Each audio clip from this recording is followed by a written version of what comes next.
Lina bersandar ke pelukan pria itu. Hatinya juga berdegup dengan sangat kencang. Dia juga tidak tahu apa yang sebenarnya pria ini inginkan. Dia berjalan langkah demi langkah. Lina bisa merasakan dia melangkah dengan hati-hati dan juga merasakan adanya rasa aman. Lina memaksa menahan pikiran yang lucu ini. Perlahan-lahan, Lina mendengar adanya suara air di kejauhan. Apakah itu suara ombak? Dan juga tercium udara laut. Sekarang Lina tahu kalau dia membawanya ke tepi pantai. Setelahnya, Lina merasakan Louis meletakkannya di sebuah kursi yang empuk ini. Dia sendiri yang melepaskan penutup matanya Lina. Setelah penutup mata itu dilepaskan, Lina mengedipkan matanya, membuat matanya merasa lebih nyaman. Saat dia melihat sekitarnya dengan jelas, Lina menatap dengan bodoh. Karena dia merasa seperti masuk ke dalam dunia dongeng. Meskipun langit sudah gelap, tapi di tepi pantai itu digantungi berbagai macam lampu yang berwarna. Di sekitarnya juga terlihat bunga lonceng dan bunga gipsopila, seperti bunga yang tumbuh di tepi pantai ini. Dan saat ini, mereka berada di atas platform yang tersebar di sepanjang lautan ini. Lantainya yang terbuat dari kaca itu membuat orang-orang dapat melihat laut yang berada di bawah dengan jelas. Di sampingnya juga terdapat banyak sekali bunga mawar. Mereka duduk di sebelah kursi yang sudah diselimuti kain putih. Di atas meja juga sudah disusun berbagai macam makanan dengan rapi. Yang membuatnya lebih terkejut adalah sebuah bola kristal yang berisi lumba-lumba itu diletakkan di atas meja. Louis melihat raut wajah wanita itu seperti orang bodoh. Dia sendiri juga merasakan hatinya sedang berdegup. Tapi mana mungkin dia mengekspresikan bagaimana suasana hatinya yang sebenarnya. Louis dengan sombong berkata, "Bagaimana? Apa kamu puas melihat semua ini?" Lina merasa sangat sulit untuk mempercayai ini semua. Hal semacam ini kan hanya bisa dilihat di dalam film. Pandangannya sekarang hanya tertuju kepada bola kristal itu dan di atasnya terukir namanya sendiri. Apakah pria ini memperingati hari ulang tahunnya? Tapi hari ini bukanlah hari ulang tahunnya. Hanya dalam sekejap, Lina langsung teringat sebuah penjelasan. Pria ini menggunakan tanggal lahir yang ada di kartu identitasnya sebagai hari ulang tahunnya. Tapi pada kenyataannya, dia hanya memperingati hari ulang tahunnya berdasarkan kalender lunar, bukan kalender Masehi. Akan tetapi, hatinya Lina masih saja seperti ombak di belakangnya yang tidak henti ributnya. Sangat susah untuk tenang.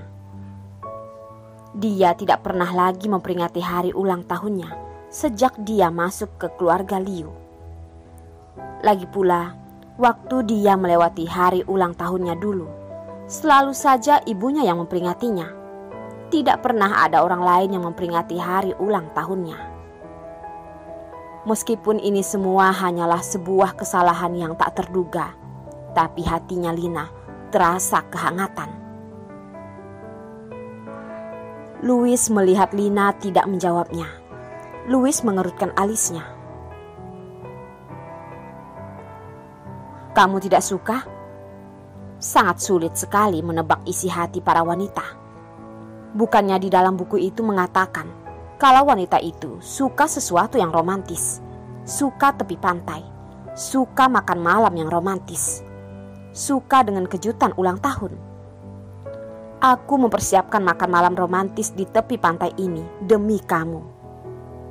Selain itu, aku juga sengaja mengajakmu untuk kencan di sini. Tapi kamu malah tidak menyukainya. Lina menggelengkan kepalanya dan berkata, "Bukan, aku menyukainya. Terima kasih." Louis merintih dengan nada yang dingin. "Aku tidak mau terima kasihmu. Yang ku mau itu kamu menciumku." Setelah siap mengatakannya, dia tidak menunggunya untuk menciumnya. Tapi dialah yang spontan mencium bibir Lina. Setelah mengomel sangat lama, Louis baru melepaskannya. Matanya yang penuh dengan kemanjaan itu melihat ke wajah yang merah itu. Ternyata wanita ini mudah malu juga. Meskipun dia masih marah dengan wanita ini yang terus memikirkan suaminya. Tapi setelah dia tahu kalau hari ini adalah hari ulang tahunnya, Louis tidak tahan dan menghubunginya dengan spontan, memerintahkannya untuk pergi kencan dengannya. Dia hanya memikirkan kalau wanita itu melewati hari ulang tahunnya sendirian, tentu saja dia tidak akan bisa merasakan bahagia. Dan dia juga tidak bisa membiarkannya merasa sedih. Lina memutuskan untuk melenyapkan perasaan hangat yang baru dirasakan olehnya. Pria ini tidak berubah sama sekali, selalu sangat kejam dan juga mesum. Lina juga tidak ingin menyembunyikannya dan mengatakan situasi yang sebenarnya kepada Louis. "Sebenarnya hari ini bukan hari ulang tahunku. Aku hanya memperingati ulang tahunku sesuai kalender lunar, bukan kalender Masehi. Tanggal yang ada di kartu identitasku juga bukan hari ulang tahunku." Ternyata raut wajah Louis berubah. Matanya terlihat seperti sangat berbahagia. Melototinya dengan menjengkelkan. Dia menggunakan jarinya menjepit dagu Lina dengan kuat. "Aku tidak peduli bagaimana orang lain menetapkan kapan hari ulang tahunmu.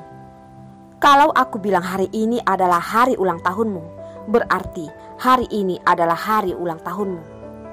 Aku tidak peduli ulang tahun di tahun ini ataupun yang kedepannya. Kamu tetap harus membiarkanku memperingatinya. Dan hanya akulah yang boleh memperingatinya untukmu. Ini artinya hari kita berdua." Lina tertawa sampai menangis. Tabiat pria ini sama seperti anak kecil, egois dan kekanak-kanakan. Dia hanya bisa menganggukkan kepalanya. Kalau saja dia tidak menuruti perkataan Louis, Louis pasti akan lebih marah lagi. Dia berpikir dalam hatinya, ada beberapa kata yang boleh langsung dikatakan tanpa perlu dipikirkan lagi. Seharusnya sih karena Louis ingin mencari kembali mukanya, makanya baru bisa mengatakan hal seperti ini. Selanjutnya, waktunya makan. "Sudahlah, sekarang kamu bisa membuat permintaan.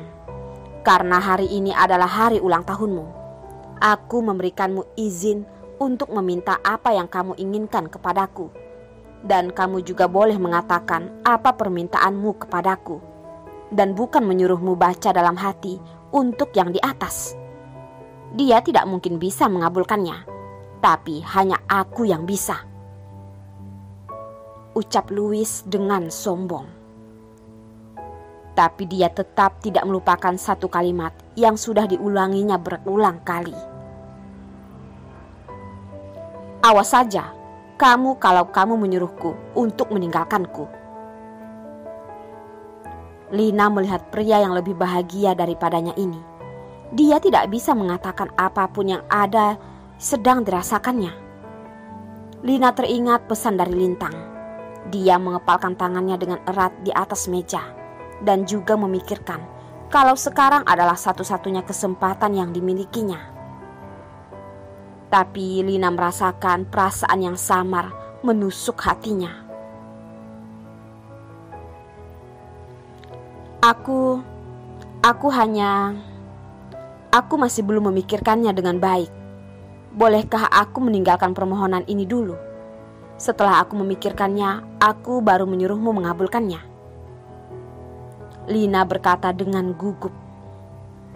Saat ini pikirannya sedang kacau, tidak tahu apa yang mau dimintanya. Yang paling penting adalah kalau dia bersekutu dengan Lintang tentang permohonan ini, pria ini pasti akan meragukannya. Boleh. Kamu hanya perlu ngomong saja. Aku pasti mengabulkannya untukmu. Siapa suruh kamu itu wanitaku? Mata Louis terlihat sangat manja. Sudut mulutnya juga menggambarkan adanya senyuman yang keji.